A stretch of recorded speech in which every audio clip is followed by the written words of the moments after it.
So, good morning or good night, depending on where you are in the world, and welcome to another interview of the Chill Dude on a Couch.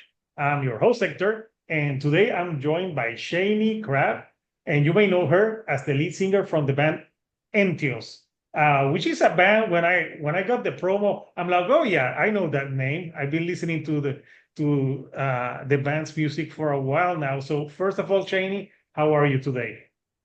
I'm great today. How are you, Hector? I'm doing good. Yeah.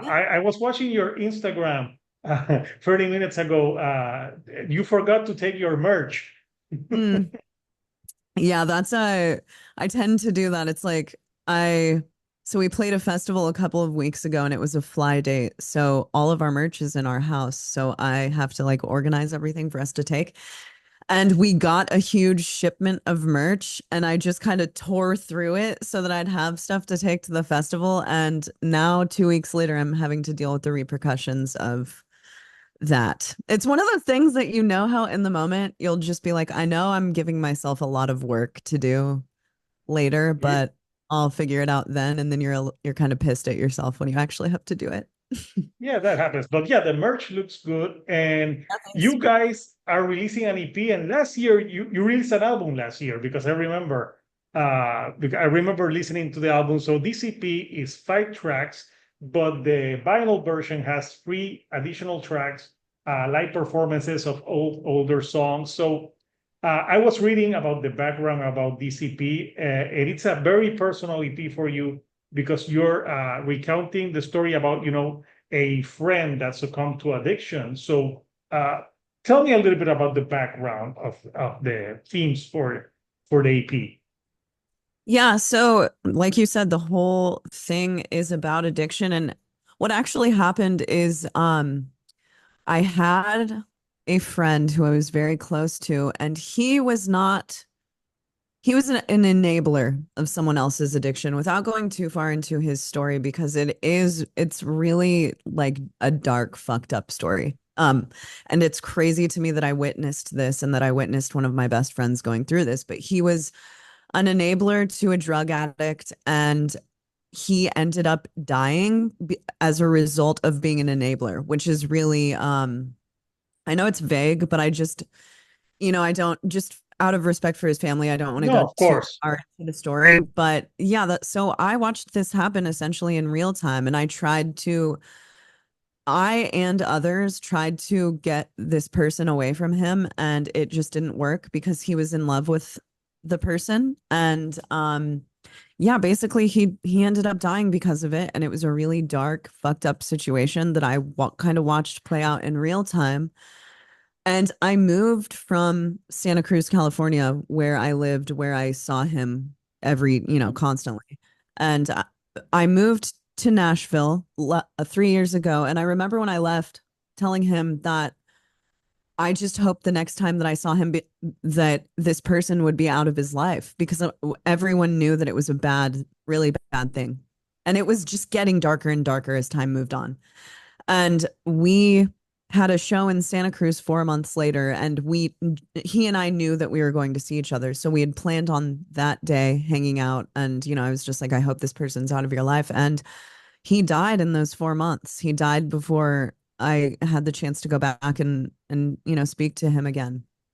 So the EP, An End to Everything, is about recounting this story essentially about a friend who I feel just didn't get to live out life in the way that he should have because he was a magnificent mind. He introduced me to so many of my favorite bands, so much of my favorite art, and he was just an incredible person who unfortunately because of this thing just didn't get to live out life to its fullest extent. And this is my ode to him, I think.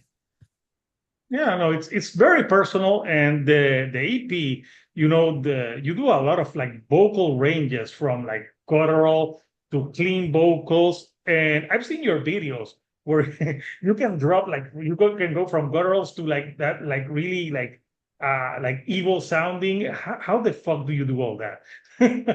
I don't know, dude. I've just practiced for so long, you know. I've done vocals for so long and I constantly like check out what the kids are doing. You know, I want to know what's going on because I want to learn every new thing that comes out. Because when I was a kid, when I started doing metal vocals, like people were not as focused on technique as they are now, and all of these things that have come about because of like YouTube and, you know, getting to observe what other artists are doing. So over time, I try to keep an eye on that stuff and put more and more stuff in my repertoire because I like growing as an artist, and I think that a part of doing that is learning constantly new things to do with your voice. And yeah, it's just like I've been practicing for so long that I can't really even explain how to do it, you Mhm. know. But yeah, I don't know, I like doing it. Yeah. Do you like to do like or do you like practice like doing cover songs of Mhm. like something totally non-metal and put it in your style? Always, always. I mean, most of what I listen to is like classic rock type stuff. You know, Joni Mitchell is the first thing, Fleetwood Mac, uh, ELO, like all of those. I listen to a lot of classic rock, Steely Dan type stuff. So I'm singing along to all of that all the time in prog. And like, you know, that's what we naturally do, right? We try to sing along to our favorite artists. And I try to like actually learn what that person is doing so I can bring it over. Yeah, no, Fleetwood Mac is good. I like to listen to Fleetwood Mac with my girlfriend because she doesn't like the heavy stuff, but Yeah. like if I put something of you singing, she'll be like scared. She'll be like, "Oh my God, what what the hell?" But there's a technique to it. So the EP is coming out next week, next Friday, through Metal Blade Records. So it's a pretty cool EP, and the music videos. You guys Yeah. make great music videos, there. It's always, the lighting, everything. Do you enjoy the process of doing the music videos? Yeah, I do. And I think that we get to work with really awesome people. So the first music video that we put out, our friend Malcolm Pugh made, who used to be in our band, used to play guitar in our band. And it was cool working with him and getting, you know, we kind of like co-produced that video together, if you will. And then the other four videos, we've put three out so far, and we have another one coming out next week. We're all shot and directed by David Brodsky and Ali Wost at My Good Eye. They've done a ton of music videos for like Cannibal Corpse, Whitechapel, you know, Rivers of Nile, you name it. Um, and I love doing that. I love working on the visual aspect of our band. It's something we think about a lot. And I think that having, you know, paying a lot of attention to visual elements actually brings the whole artistic package of a band together. And I like every aspect of art. You know, I like to think of m- cinematic things that would be happening while we're making music. It's a cool like other thing to exercise. And yeah, so Naveen and I are very like closely entwined with making music videos and figuring things out, but luckily we know people who are experts in that field who can actually like, you know, get the vision to where we want it to be. Yeah, no, the music videos are great. They always look very professional. So let me show the artwork for the EP. So, question: is that your hands on the EP? No, it's not, but it looks like it Oh, could be, right? yes. I'm like, yeah, because obviously I even you, have the you nails. you you do work on your nails. So I I was do. wondering because I love a good manicure. it's a good thing because a lot of people think like metalheads don't take like you need to it's good to look good. There's nothing bad about it. So yeah, Yeah. this artwork is pretty cool. Can you explain to me a little bit of what the band was going for with this artwork? Yeah, so we knew that we wanted something that was aesthetically, you know, had like it was like cult-like imagery that was bold and occult imagery that's bold Mhm. and kind of could stand out against, you know, a lot of art that's a lot of metal art is super like full-blown painting with a lot of subject matter in it, and it's like a collage of some sorts. A lot of our record covers are like that. And we just wanted to go for something really bold that was essentially you looking back at yourself as Yeah, like because a Yeah, go ahead. Yeah. Oh, yeah, because you have the eye. It looks like, the mystical eye, where it's like one eye. Precisely. So we worked with Zach Schiffer, who is an amazing artist. He's made, shirts for like Slipknot and Marilyn Manson and a bunch of bands. And I just love Zach's art because it all has this kind of grungy, witchy, occultish feel to it. And that's really something that we feel symbolically captures what our music sounds like, what our videos look like, what our band is. And the rest of the art is up for interpretation to anyone, I think. I like when people can look at a cover and kind of envision what that art means to them. And that's really what it is. But I think that Zach knocked it out of the park. Like the minute he sent this to me, I was just like, that's it. I just love, and I want to keep going for that bold artistic style in our album art. I was just talking with him about our next album today. But yeah, I'm Oh, really so proud of it. so are you already in pre-production for a new album for next year? Yeah, we Oh, are. yeah, no, you guys are really like working hard because you put the other one last year. Now you have the EP, another album. But when the momentum is hot, you gotta, you got to, time is, like when you get older, sometimes you think like time, like when you're younger, you think like, yeah, I'll do it tomorrow. But time is really, it's really, like, I just, like my daughter just turned 7 and I'm like, but she was just born. So Right. it's like, yeah, it's time, it just moves too fast. Uh, Absolutely. Time is yeah. fleeting and time is very precious. And it's something that, like you say, we take it for granted. But it's like it's our greatest gift and it's the thing that hurts us the most in life because it slips away really quickly. Unfortunately, yes, it does. Mhm. But you, besides doing the band, you also do a podcast. Yeah. So well, you have a great voice for the podcast. Like sometimes when I look at my videos and hear my voice, I hate it. Yeah, that's But a thing that we have to get over. some people apparently like it because they like the accent. Yeah, the accent is very nice. I like it. It does draw me in, but I know what you mean. It's like sometimes I'll listen to podcasts and the subject matter will be so interesting, but I'm like, this person is boring me to absolute tears, you know? So it takes a specific voice, I think, to capture people. So thank you for saying that. I don't know if it's true or not. Hearing yourself speak is just one of those things that I'm very used to hearing myself sing. So hearing myself talk is always kind of funny because I don't really listen to it very often, Oh but yeah. but Yeah, I yeah. have to listen to now, while I do the interviews and stuff. And yeah, at first it's like, yeah. But yeah, no, it's gotta be that tone. Plus, I like it to be like free-flowing conversation. So I know there's one track that you haven't released, but I got to listen to it, Okay. which is pretty great because the rest of the EP is like people can stream it, but it's the song Return to Me, which I think it's a great EP closer. And I just love all the vocal styles that you do on this EP and how like you're a band that you're not afraid to experiment with the vocals. Like so that is great. Like for you, like when you were getting into heavy music, like which vocalist did you like gravitated to when you were growing up? Yeah, when I was growing up, my favorite the vocalist that initially pulled me into this specific style that I'm in now is Randy Blythe from Lamb of God.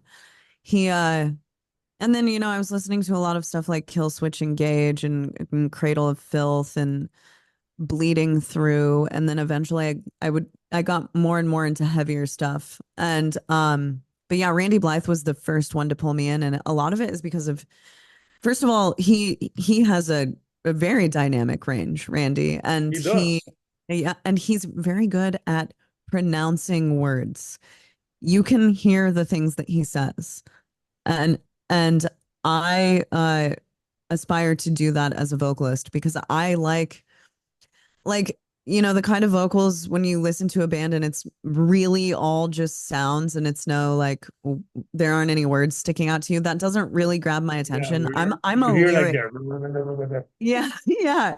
It's cool, but like I'm very into lyrics and I want people to hear Me too. my lyrics. I spend so much time working on them and I think that that's a huge aspect of music. That's like the total package to me, the lyrics. So Randy was like the first guy I heard that was doing crazy metal vocals and you could understand every single thing he said and I loved that.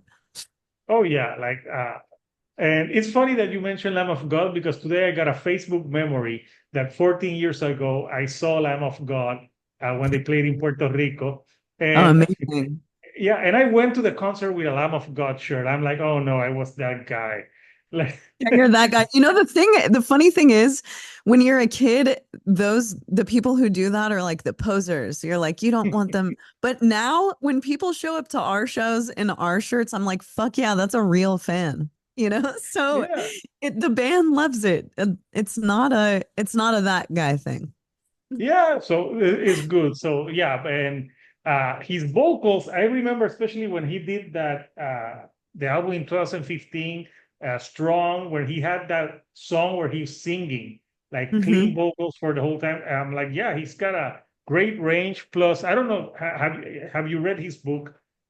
No, I didn't even know that he put out a book. I haven't like Oh, kept up with he Lamb has of a God. book.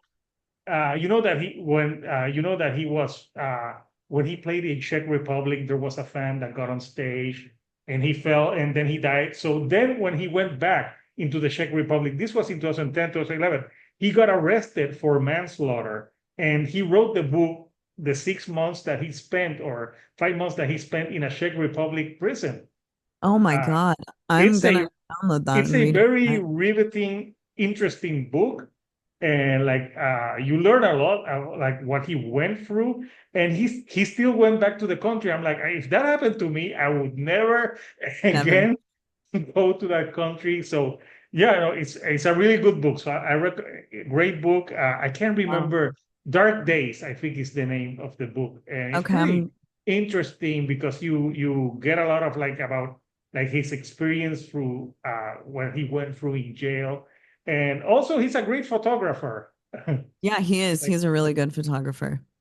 who knew? So the podcast that you do, like you do it like weekly, like usually what type of like people that watch the podcast, like you talk about like music or is it different type of subjects? Yeah, so we talk about all kinds of different things. A lot of it is just like a background look at what it's like to do what we do for a living, to be in a metal band that, you know, tours a lot and does what we do.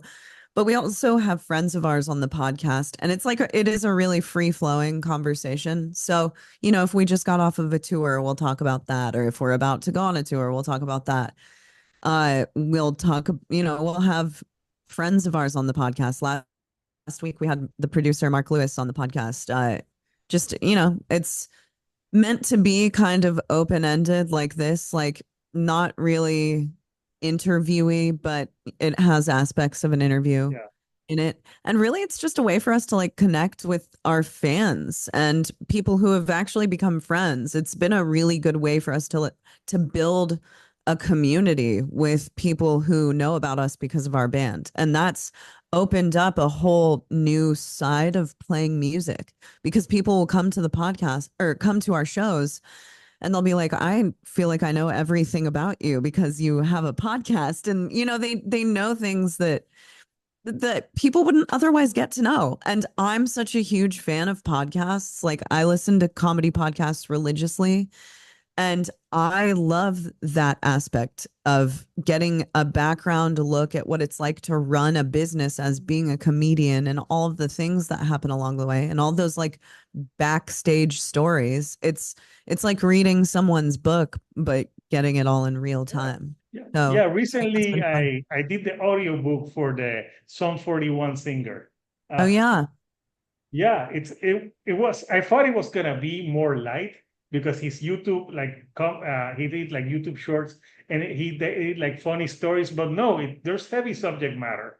I was Oh yeah. surprised of how much heavy subject matter the book had, but I think it was brilliant that he didn't say anything about that until he dropped the audiobook. So yeah, it's pretty interesting. But yeah, so a few book recommendations. Yeah, I'm We're excited to read that. I've been seeing the clips circulating and, seeing some of I've like the deeper stories that have come out. So I'm really excited to read that book. And the Randy Blythe one, though, I think is the one that I'm going to listen to first. But No, yeah, I don't know if that one is, but yeah, that was, I read that hard copy. It's a great book. I still oh yeah. remember it because it was so great.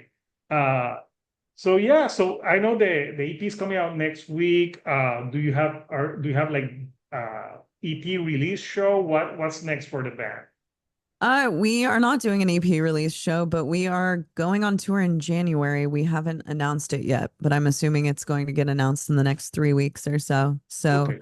yeah, Soon people you will know. And yeah, I think it's smart to do January because like touring when Thanksgiving, December, it's not I don't think it's I'm not a tour manager, but I'm like, yeah, a lot of people are on vacation. I think January is a great time. yeah. To We're only in the South, though. We can only do the South of the United States in January because otherwise we're going to be in the oh worst oh snowstorms of all. But I I know I agree used with to you. live back in Michigan years ago and it Oh gets yeah. So too you know. cold. Yeah. Yes. Yeah, I agree with you. I'm excited to go out that time of year. There aren't many other tours going on, and we get to stay home for the holidays this year, like you said, which is nice because we haven't gotten to for the last 2 years. So I'm excited to like have a normal holiday season for the first time in a while. Yeah, no, the band has been busy. You guys been constantly putting out music like the last almost 9 to 10 years. So Yeah. yeah, And now you we're working guys, on something for next year. So we don't stop around here, man. It's around the clock music writing. no, it's fun. So when you go like going on tour is fun, but is there like a band that you haven't toured with that you would love to tour? Oh, dude, there are a million. There are a million bands I'd love to There's a tour lot of with. bands, yeah. Off the top of my head, I want to tour with Gojira, obviously. Slipknot, I'm from Iowa, and I'm from Des Moines specifically, and it would be like very symbolic for me to tour with that band. Fuck Mastodon. I don't know, all the ones that everyone wants to tour with. I want Yeah, to tour with them all. I love all those bands too. So, yeah. Yeah, Lacuna they're Coil, all good. fantastic. Yeah. Maybe Uh, Slipknot, Entheos, and have you checked out the Bended, which is basically Corey Taylor's songs band. Oh yeah, Vended. Of course, dude. I'm from Yes. Iowa. Yeah. I'm up to date on all that shit. Yeah. Yeah, I They reviewed it. I called it the best new Slipknot album. yeah, they Because are sick. They're really yeah, sick and they do sound like kind of like Slipknot, but they've got their own thing. They're just a sick. yeah. No, what I said on my review is that he's his son. It's genetics. Like Yeah. Well, like his that's why voice just his timbre sounds a lot like Corey's. Like, it yeah. just they have a similar thing going on. And if Corey ever wanted to step away, I don't know who would be a better replacement than that. Yeah, that would be it. But yeah, no, it's cool. So, Shani, I want to thank you for taking some time of your afternoon to chatting with me. It was fun, and I'll put the link for your podcast. I gotta check out the podcast because I just realized, oh, she has a podcast too. I didn't know that. Yeah, you So should check it cool. out. I Yeah. will check it out. I like a good podcast. And Oh yeah. also, I'll put the link for people who want to pre-order the EP that is coming out next Friday, An End to Everything. So, Cheney, anything you like to say to the fans before we go? Nope, just keep listening and rock on. Awesome.